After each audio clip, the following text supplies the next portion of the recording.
ভালোই ছোট তো। দোকান বউ তো। কয়টা আছে? বউ তো ছিল আপু একটাই, কিন্তু চলে গেছে। কথা বলতে পারি? হ্যাঁ। আমি কি তোমার সাথে ফ্রি মাইন্ডে কথা বলতে পারি? হ্যাঁ অবশ্যই। তোমার বউ কেন চলে পারবা, গেছে বলো। বলো? হুম। বউ কেন চলে গেছে? ওই আর কি, সম্পর্ক কইরা সে অনেক টাকা আলাদা তাই। তুমি দৈনিক মুদি দোকান থেকে পাও 25,000 টাকা, 30,000 টাকা। তোমার বউ থাকার কথা মোট 4টা। কারণ সাধ্য থাকলে তুমি যদি অসহায় ফ্যামিলির মেয়েদেরকে বিয়ে করে যদি তাদেরকে সুন্দরভাবে চালাও, তাহলে তোমার সোয়াব হবে। কারণ যেহেতু তোমাকে আল্লাহ টাকা পয়সা দিছে, তো এত ভালো ইনকাম, তাহলে কেন বউ চলে গেল বলো? না, একটা কাহিনী ছিল আপু। আমি ঢাকায় গেছিলাম বেড়াইতে, ঠিক আছে। হুম। ও শহরে গেছিল মার্কেট করে দেওয়া যায় এক দোকানদারের সাথে হলো ভালো সম্পর্ক হয়ে গেছিল, কসমেটিক দোকানদারের সাথে, ঠিক আছে। পরে ওন থেকে অনেক অনেক টাকার কসমেটিক নিয়েছিল। সে বাজার করে দিচ্ছে, আম কিনে দিচ্ছে, গরু গোশ কিনে দিচ্ছে, মেলা কিছু কিনে দিচ্ছে। আর আরো বেশি টাকা দিচ্ছে, মানে অনেক সুন্দরই দেখছে। পরে আস্তে আস্তে সম্পর্ক করছে। পরে আমি ঢাকাতে আসার পরে আমাকে ফোন দিছে যে আমার এক আত্মীয় আসতে চায় বাসায়, তুমি কি আসতে বলো। আমি কে দিয়ে শেষ করছে। পরে বলে এই ঘটনা। ওরা আসলো, আসে বেড়াইছে গেল। ওই সেন্ট আপু সম্পর্ক তার সাথে জমে গেছে, বুঝছো। এই হচ্ছে কাহিনী। ও, আমার 25,000 টাকা দৈনিক ইনকাম করো, মাসিক ইনকাম কত হয় গাইস কমেন্ট করে জানাও তো। এত কোটিপতি স্বামী রেখে কেউ যায়? তুমিও ব্যবসায়িক, সেও ব্যবসায়িক, তাহলে গেছে কেন? আমার মনে হয় নিশ্চয়ই তোমার কোনো চরিত্রের সমস্যা আছে।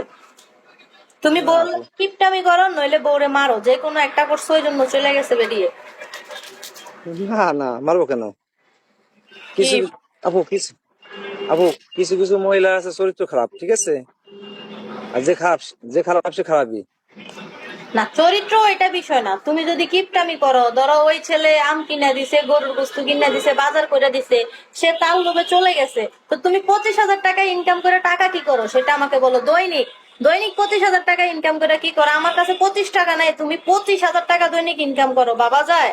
না, দৈনিক দৈনিক তো ইনকাম করি না, মানে 25,000 20,000 টাকা বেচা কেনা করি, এটা বলছি। তুমি একটু আগে না বললা তুমি দৈনিক 25,000 টাকা ইনকাম করো? এই উনি বলছে না দৈনিক 25,000 টাকা ইনকাম করে? কে কে শুনছো? এক লেখো, কে কে শুনছো? না, বেচা কেনা করি। হ্যাঁ এখন তবে এখন ভবিষ্যতে কি পরিকল্পনা নিছো? বাকি বাকি যা আছে তাই হবে। মাশাল্লাহ, তুমি অনেক সুন্দর, থ্যাংক ইউ। ভবিষ্যৎ পরিকল্পনা, বিয়া শাদীর বিষয়ে কি ভাবলা, কি চিন্তা করলা? এখন সে আবার হুম? এখন সে আবার আমাকে অনেক স্মরণ করতেছে, ঠিক আছে। বিয়া শাদীর বিষয়ে কি আমি তাকে ভাবলা, কি ঘৃণা করি। চিন্তা করলা? সে এখন আবার আসতে চাইতেছে। কেন এখন আবার আসতে চাইতেছে কেন? জানি না, সে মনে হয় তো কোনো সুখে নাই।